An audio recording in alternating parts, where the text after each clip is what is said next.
किस्मत का लिखा कोई नहीं मिटा सकता। श्री कृष्ण की प्रेरणादायक कथा। बहुत समय पहले एक छोटे से गांव में मोहन नाम का एक गरीब युवक रहता था। उसका जीवन कठिनाइयों से भरा हुआ था। पिता का देहांत बचपन में ही हो गया था और घर की सारी जिम्मेदारी उसके कमजोर कंधों पर आ गई थी। दिन रात मेहनत करने के बाद भी उसके घर में 2 वक्त का भोजन मुश्किल से बन पाता था।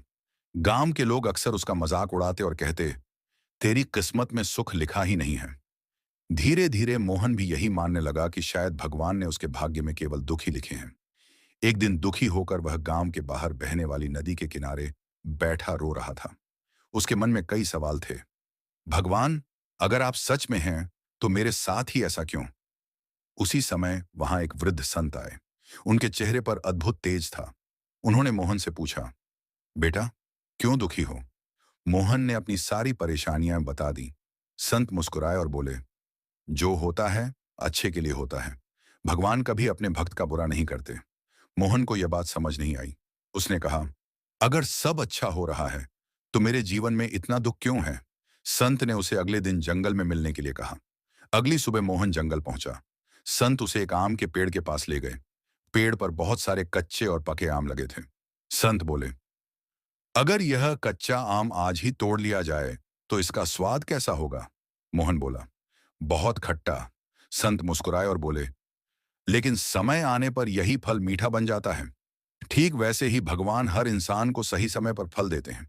कठिनाइयां तुम्हें मजबूत बनाने के लिए आती है। मोहन ने उनकी बात ध्यान से सुनी, लेकिन उसका मन अब भी पूरी तरह शांत नहीं हुआ था। कुछ दिनों बाद गांव में भयंकर सूखा पड़ गया। खेत सूख गए, काम बंद हो गया और लोग गांव छोड़कर जाने लगे। मोहन भी परेशान था, लेकिन उसने हार नहीं मानी। उसे संत की बातें याद थीं। वह रोज भगवान श्री कृष्ण का नाम लेकर मेहनत करता रहा। एक दिन जंगल में लकड़ी काटते समय उसे मिट्टी के अंदर एक पुराना घड़ा मिला।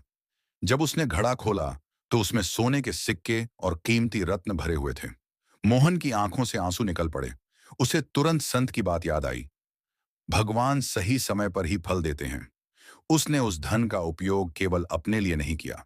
उसने गांव में पानी के कुएं खुदवाए, गरीबों की सहायता की और मंदिर का निर्माण करवाया। धीरे धीरे पूरा गांव फिर से खुशहाल हो गया। एक रात मोहन मंदिर में बैठा भगवान श्री कृष्ण की मूर्ति के सामने रो रहा था। वह बोला, हे प्रभु, मैं आपको समझ नहीं पाया था। जिन कठिनाइयों को मैं श्राप समझ रहा था, वही मेरे जीवन का सबसे बड़ा वरदान बन गई। तभी उसके मन में जैसे कोई दिव्य आवाज गूंजी, मनुष्य केवल वर्तमान देखता है, लेकिन भगवान भविष्य भी देखते हैं। इसलिए जो मैं करता हूं वह अंततः मेरे भक्त के कल्याण के लिए ही होता है। उस दिन के बाद मोहन ने कभी अपनी किस्मत को दोष नहीं दिया।